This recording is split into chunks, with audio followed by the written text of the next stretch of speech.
Alright, so we're working on the F250 flatbed tonight. Got two issues I need to fix. This brake line right here, I hit it with the grinder when I was cleaning this up, and I'm glad I did. And it just blew apart. So I need to replace this whole line, and while I'm at it, I'm going to replace the whole front and have copper nickel on the whole thing. What I'm working on now though is the U-joints right here. These outer ones, the inner ones seem fine, which are way down there. This truck has like the semi-independent front suspension. It's like a cross member setup. So these are, I could show you how bad they are. Probably can't tell because it's full lock, but these things are just toast. Like, they're the worst. Look at that. There you go. So I got new ones. I got spicers, I think, which are pretty good. I was hoping to not have to change like all my ball joints and stuff and pull off this whole hub. So what I did was buy this, and I'll put a link to this. It's on Amazon. It is a little pricey. It was like 80 bucks, but it makes this job 100 times better. I was worried I couldn't get the tool in here, but I just had a like brain fart and was like, oh, I could just do a full lock, turn the steering wheel. And how this works is it fits over one of the things, and then you press out in 4 directions the U-joint. So I tried the other side already, and I broke off all these tabs. So I'm gonna try to clean this out with a pick and then spray it with oil and see if I won't snap these, because if these snap rings go, it just, you're fighting it every which way to try to get that snap ring out of there. And you could probably just take a grinder to it, but again, I don't want to have to pull the whole axle out because that one in there is still good. So I'm just gonna pull these out. So I've got these pliers here. These are my favorite pliers. I'm gonna pop those out, and then I'll catch up with you and we'll throw this tool on right here and see how it does. So, and then once we do that, we'll tackle this brake system. I gotta bend a whole line, and then after all that, we gotta deal with this rust here. Got a new cab mount to weld on there on both sides. So, and then this thing should be ready for the road. I fixed all the lights and all the little stuff already because it's easy. I always do the easy stuff first, but now it's the hard stuff time. Alright, let's get to work.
Okay, you guys are about to see a crazy amount of sorcery to get this thing lined up.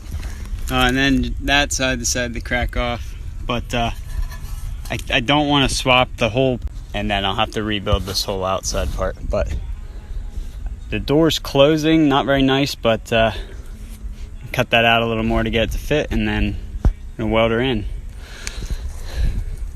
I suggest you buy a new truck with some sheet metal and Bondo. So I wanted that function. Works great. Okay, get that started.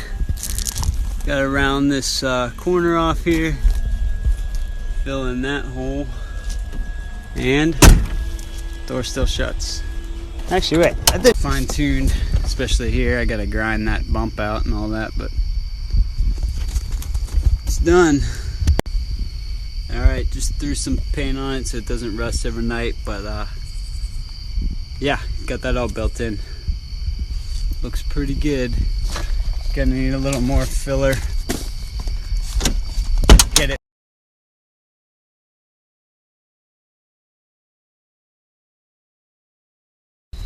Alright, so I hard coated the entire side on both sides. Show you the other side.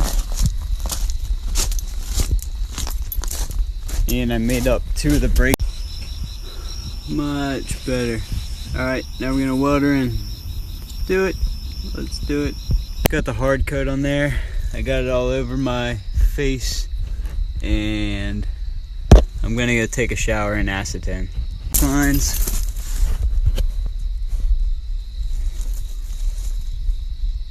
I still gotta put one patch right there. You can barely even see it, it's all blacked out. So, alright, got the other side in. Had to cut a relief for the brake line. Broke all my drill bits, so grinder did it. I think there's supposed to be a whole section here that's missing, but we're getting mounts holding it, so time to weld it on.